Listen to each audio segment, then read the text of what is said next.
Здравствуйте, в эфире канала «Новый век», выпуск новостей. В ближайшее время с вами Анастасия Маслова. До зимы еще далеко, но подготовка к отопительному сезону уже идет полным ходом. Во время плановых отключений воды в Кызыле проводились гидравлические испытания. Во многих сетях выявились проблемные участки. Сотрудники ТЭЦ тут же приступили к ремонту. На некоторых участках ремонт уже завершился, но основные работы еще впереди. Подробности у Дианы Баян-Багус.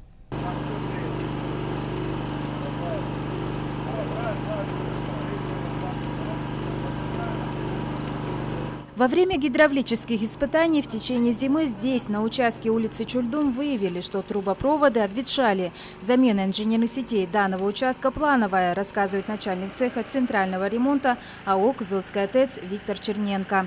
Ремонт завершится через неделю. Здесь были большие повреждения, поэтому меняем подающий обратный трубопровод порядка 120 метров от камеры до ЦТП. Чисто монтажных работ, по замене сварочным принципам мы 4-й день здесь работаем, а в общей сложности маленький подосик, вскрытие, дефектовали, сейчас следом за нами пойдут цезис, это самая бригады покраска, гидроизоляция, заделка канала и потом засыпать. Здесь работают в данный момент 2 бригады, 8 человек. Вообще вчера работало 3 бригады. В общем, стараемся как можно быстрее сделать. Хотя в этом месте делали временные трубопроводы, чтобы люди, население не осталось без горячей воды. В рамках подготовки к предстоящему отопительному сезону было протянуто около 800 метров трубопровода с заменой тепловой изоляции на участках по улице Чульдум, Красноармейской, Дружбы и Калинина.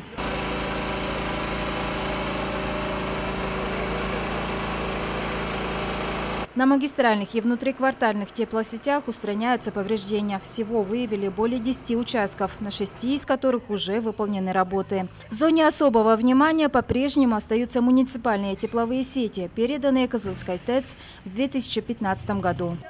Диана Баян-Багус, телекомпания «Новый век». Судебные приставы Тувы арестовали 2 вертолета Ми-8 для выплаты компенсации родственникам погибших в авиакатастрофе. Напомню, 10 октября 2014 года вертолет Ми-8, принадлежащий компании «Тува-Авиа», совершая перелет в одном из районов Тувы, врезался в гору, потерпел крушение и сгорел в считанные минуты. Все 3 члена экипажа и пассажиры погибли на месте. Спустя некоторое время на принудительное исполнение в службу судебных приставов Тувы поступили исполнительные листы, выданные Кызылским городским судом и Абаканским городским судом. Общая сумма предъявленных взысканий за моральный вред составила почти 30 миллионов рублей. В результате многомесячных судебных тяжб близкие родственники погибших высудили компенсации морального вреда у авиаперевозчика. По месту нахождения организации должника был произведен выезд группой судебных приставов из числа судебных приставов межрайонного отдела судебных приставов по реализации особо важных исполнительных производств и руководства управления. На месте с кассы организатора-перевозчика было взыскано 125 тысяч рублей. Также были произведены аресты имущества по остаточной стоимости основных средств на сумму 27 миллионов рублей. Был составлен акт описи ареста 2 воздушных суден, вертолетов и двухэтажное здание, в том числе местных воздушных линий авиационно-технической базы, 3 топливозаправщика и ангар для хранения самолетов. Все это было арестовано для того, чтобы впоследствии привлечь специалиста-оценщика, который установит реальную стоимость и для выставления на торги. Все вырученные средства после реализации арестованного имущества пойдут на погашение компенсации морального ущерба.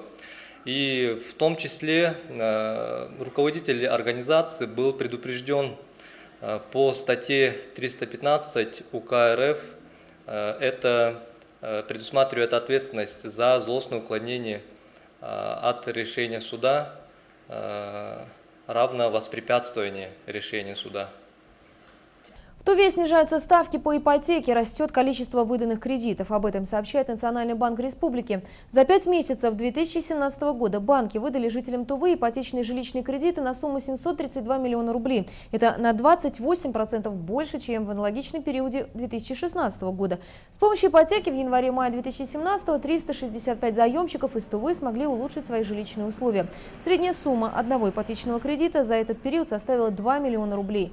Ипотека стала доступнее благодаря улучшению ценовых условий кредитования. Средняя процентная ставка по ипотечным кредитам в Туве снизилась до 12% годовых. Совет директоров Банка России принял решение о снижении ключевой ставки до 9% годовых с 19 июня 2017 года. Для сравнения, на ту же дату 2016 года ключевая ставка составляла 10,5%, а средняя ставка по ипотеке в Туве на тот момент была 13,7%. И о курсах валют: доллар стоит 59 рублей 24 копейки, а евро 68 рублей 28 копеек. Сейчас небольшая реклама, а сразу после нее продолжим.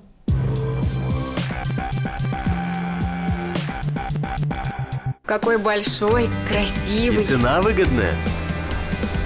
Еще и пылесос в подарок. С 17 июля в салонах РБТ.ру при покупке двухкамерного холодильника Bosch всего за 28 990 рублей пылесос в подарок. РБТ.ру.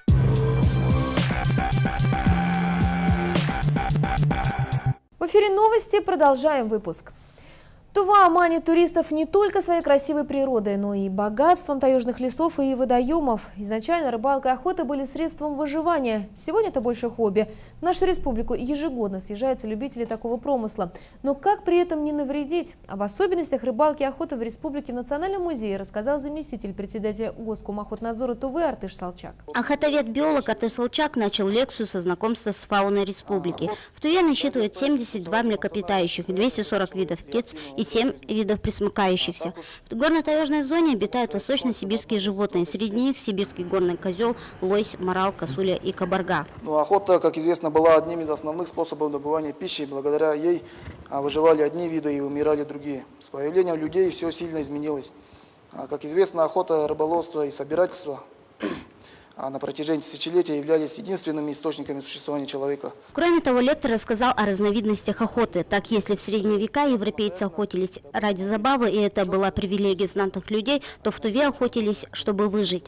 Если посмотреть на традиционный быт тувинцев, то легко можно заметить шкуры разных зверей в одежде и в шалашах, говорит Артыш Салчак. Промысловая охота – это охота в целях извлечения прибыли. Ну и любительская и спортивная охота. Это охота, осуществляемая физическими лицами в целях личного потребления, продукции охоты и в рекреационных целях. Рыбалка в начале 20 века для тувинцев была в новинку. Однако со временем главными любителями водной охоты стали жители Тоджа и Кахемского района. И уже многие туристические фирмы Тувы начали организовывать туры по рыболовным местам. Сегодня пришел на данную лекцию, потому что лекция именно идет про охоту и рыбалку.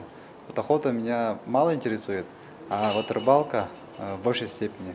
Потому что с детства я люблю рыбачить и хочу организовать тур, рыболовный тур. По словам охотоведа-биолога, вопрос браконьерства в республике стоит очень остро. Если в старину тувинцы не охотились на беременных самок, то сейчас уже никто ими не брезгует. Они даже не соблюдают простейших правил поведения в лесу, убивают еще совсем маленькую дичь, и что самое страшное, их совсем не волнует то, что останется после них их детям и внукам. И чтобы не попасть в ряды браконьеров, нужно соблюдать определенные правила. Для этого надо получить охотничий билет единого федерального образца.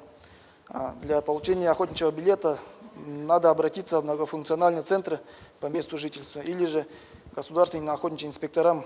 Современный охотник – это наблюдательный натуралист, который получает удовольствие не от количества добычи на охоте трофеев, а особенности чувствовать красоту природы, понимать ее и уметь наслаждаться ею.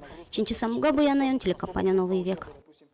Управление Роспотребнадзора по республике Тыва призывает активизировать работу по привлечению к ответственности за нарушение санитарных норм. По данным мониторинга, состояние почвы в сравнении с показателями прошлого года ухудшается.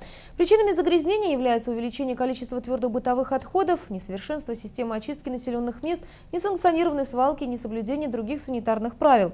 Высокий уровень загрязнения почвы может влиять на содержание химических веществ в питьевой воде и водоемах. Особую тревогу вызывает состояние популярных зон отдыха. В связи с этим глава Главный государственный санитарный врач Республики Тыва издал постановление с рекомендацией взять на жесткий контроль благоустройства и санитарную очистку территорий. Следует ликвидировать несанкционированные свалки. Необходимо привести в соответствие требованиям санитарного законодательства содержание контейнерных площадок. Далее новости короткой строкой.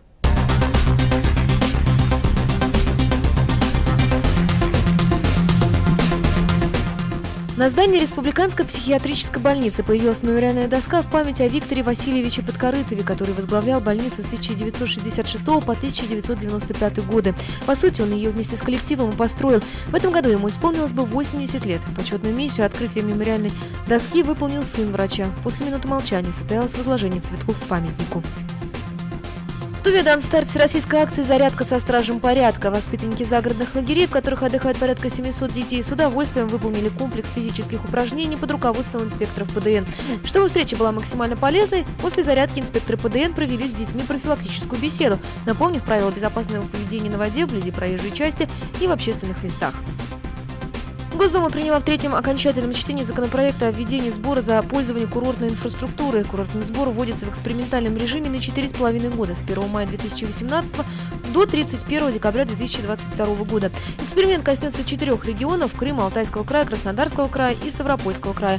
В 2018 году размер сбора составит не более 50 рублей с человека за сутки пребывания в гостинице. В остальные годы проведения эксперимента размер сбора вырастет до 100 рублей.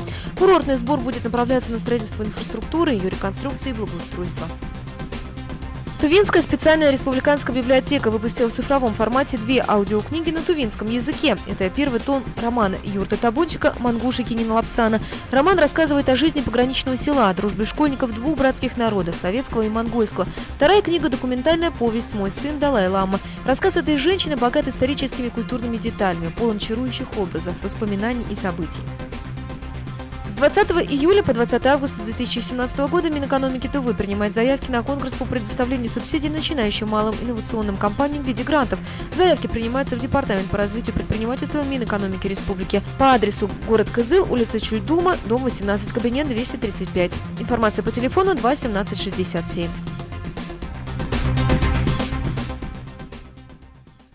А сейчас о погоде передаю слово Музе Черепановой.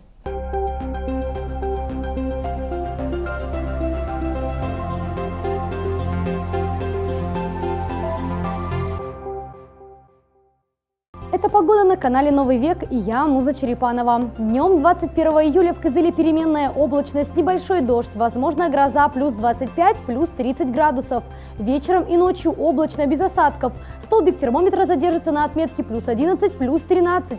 Ветер северо-западный 6-11 метров в секунду. Местами по республике Тыва ожидаются сильные дожди, ливни, грозы, град. Местами крупный, усиление шквалистого ветра до 25 метров в секунду. Геомагнитное поле немного неспокойное, давление 700 мм ртутного столба. Относительная влажность воздуха 43%. Всего доброго, спасибо за внимание.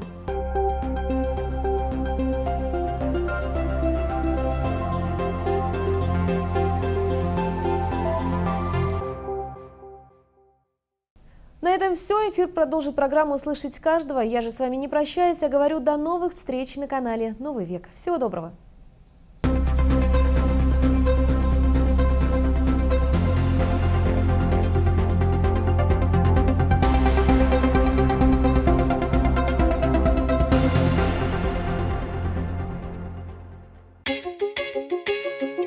В новом номере еженедельника Тува ТВ читайте, будьте внимательны, проверяйте документы при покупке земли. Ознакомьтесь с программой «Надыма-2017». Устухаре 2017. Плюсы и минусы. Новый проект «Радио Голос Азии», завтрак со звездой, гости прошедшей недели, а также много интересной и полезной информации, тибетский календарь, погода, сканворд, гороскоп, анекдоты, результаты розыгрышей лотереи, ТВ-программа «Недвижимость» в отдельном блоке и огромное количество объявлений. Если объявление, то Тува ТВ.